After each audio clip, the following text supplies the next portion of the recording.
view, and we were looking at it more the way Dylan with Volume 1, Volume 2, and Volume 3. And after a 10-year period, I think it was best to think that this is the end of a chapter. You know, let's look back fondly on everything from Runaway through Keep the Faith as an album, and we did. This greatest hits record, it's the end of something and the beginning of something else. I think it's like an evolution, a mark, you know, in the band's career, in the band's life, of a lot of different things, maturity, sensibility, that we're still together. There's been so many good moments in this band through the years. We've accomplished way more than we ever dreamed we could or would. It's much bigger than your wildest fantasies. The important thing is that we remained friends. I've known Dave since I was 16, and 32 now, so half my life. He was in a band with me, or we were in a band together, however you want to look at it, called the Atlantic City Expressway, which we were, you know, underage kids playing bars. You know, we did everything from having to do our homework in bars and lying about our age to sitting next to the exit doors in places like the Stone Pony, because when the bar owner found out that we were too young to be there, he wanted to kill himself and the agent who booked us, but we were drawing enough people that he had to let us play, so between sets we couldn't even have a glass of water because he didn't want anybody thinking it was booze. So we decided to stay at good places that would serve us booze. It's half drugs, half alcohol. That's what we usually find. It's a good balance that way.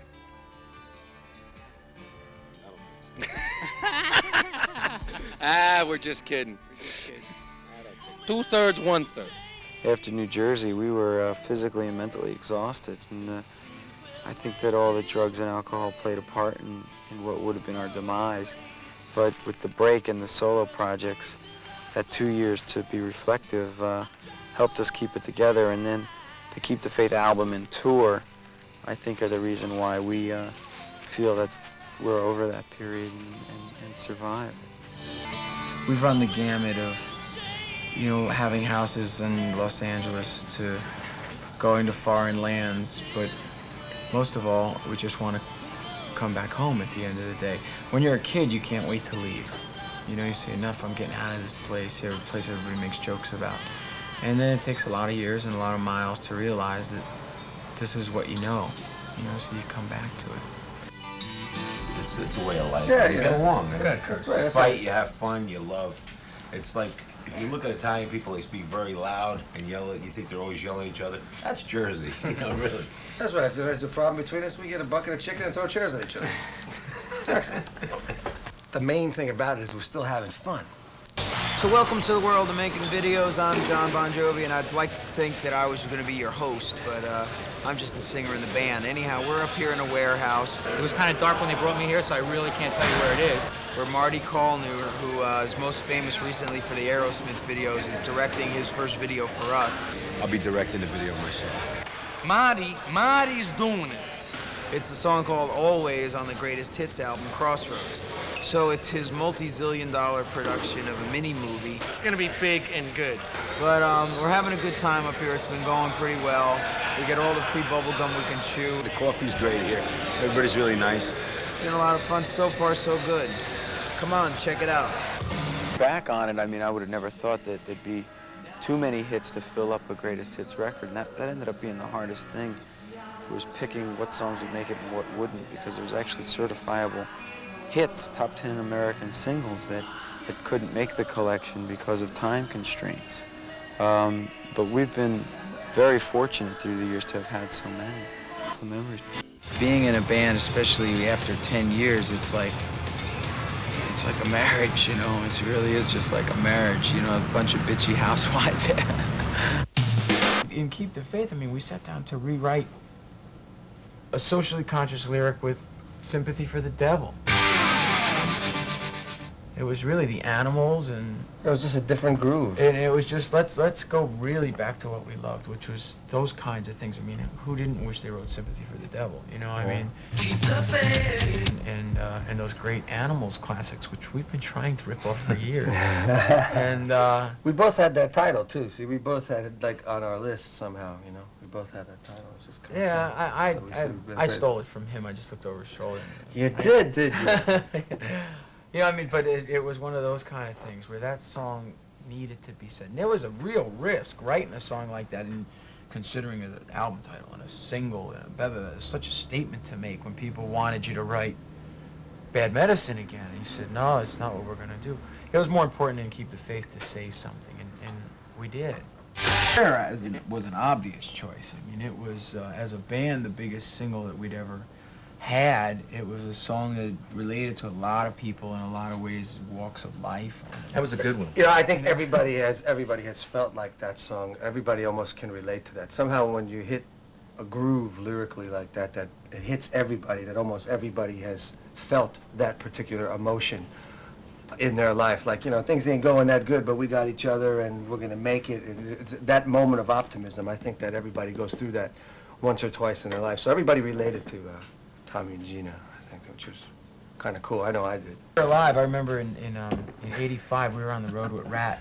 For some reason, at least from my memory, is that I couldn't sleep, and this one day it was like at dawn, and I, for the first time, heard this one song on the radio, and it hit home. And I remember being at Richie's mother's house that afternoon, and we sat down to write this song called Wanted Dead or Alive, and I told him this title, and then he just came up with that riff, and that was boom, boom, boom. We wrote that song in Very quickly. very quickly. We wrote 2 songs that day, start to finish, before dinner. Yes. Before it's like And I was 6 allowed o'clock to eat at after dinner. that. They loved it. So we'd leave the basement around dinner time, and then, you know, I'd go back to our mother's houses because we still didn't have any money after 2 albums or any place to live. So we had to be nice to our parents still. But it was an easy song to write because I guess it was so personal to us. You know, it was so just right on. Yeah, just about being on the road and the experiences. It just was just what we knew and what we did. It was our life. You know. Lay Your Hands on Me. We were in the studio recording Jersey, It was a little cool. and it was real quick because we wrote it in Vancouver in the studio, which was a little rare for us to go into the studio and write a song. We've done it on a couple, but not to any great extent. With that one, again, Richie had a riff, and I came up with a title. And one thing led to another, and, you know, we just tuned the E string down to D, and before you knew it, that was that. It was a quick song to write. Definitely. And it's funny because, again, I remember sitting around with, like, Kurt Marvis, who had done a lot of our videos, and he said, this song's going to be a big hit. And I went, look, I'll bet you anything you want. This is just a, you know, silly rock song. You know, I sort of like it, but no big deal. Next thing you knew, it was... people really like it live, and it was a big single and all that kind of. It was a surprise. Yeah, it's a good tough groove too. Yeah, it's a good song. And a good way to start off the record, you know, with the intro to it, so it made something that tied in the live. Accentuating the keyboard player, I might add. Thank you. I forgot about that intro. Thank you.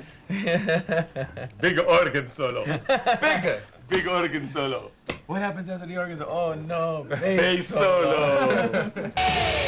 Blaze of Glory. Was written for a movie, of course. It was written for Young Guns. Jeff Beck. Yeah, what can I say? L-tone. That's a spicy little number. That's pressure here. When I had to play it live at the Academy Awards, the best thing to do was to get the band together again. So we put the band together again. So the band came in, and everybody came to the Academy Awards with me to appear, you know, on the show. And I enjoyed it. You know, I enjoyed the night immensely. That was a good fun thing. gig. Yeah, a couple billion people were viewing that. Live. That was very exciting. Challenging. There For You was written post-parenting, and we had our own houses at that point. It was after the Slippery album. It was the beginning of New Jersey, and that was written in my place. And we were cooked. Yeah, it was late at night. It was very late at night. It was a little bit influenced by a John Lennon kind of a vibe, and I remember when we finished that one, we knew we had a very good one. It was personal probably to both of us in different ways, and made it a Bon Jovi song that way. But we knew it was a very special song. You know, Yeah. It wasn't hard to write. Yeah, I think that's another subject lyrically and another emotion that everybody kind of feels like. Sometimes, you know, you're in a relationship and you screw up, or you do something wrong, and then you're going, but you know what? When it comes down to it, I'm there. Never say goodbye. A motto in which to live. Gah! It's actually a heavy metal song we turned into a ballad. That's right. We wrote that for Sepultura. Never say I actually goodbye. thought Pantera would do it, didn't you? Pantera. Yeah. A little ditty from the Slippery record. Yeah, I mean, that's another song I think that a lot of people related to also. New album is concerned, it's written and we're ready to start it, and which will be very soon. In October we start the actual recording of it, and it'll be out in the spring when we will tour relentlessly again. The thing about a Bon Jovi tour is it's endless. You know, I know when it's starting, no one knows where it ends, and no one knows where it goes.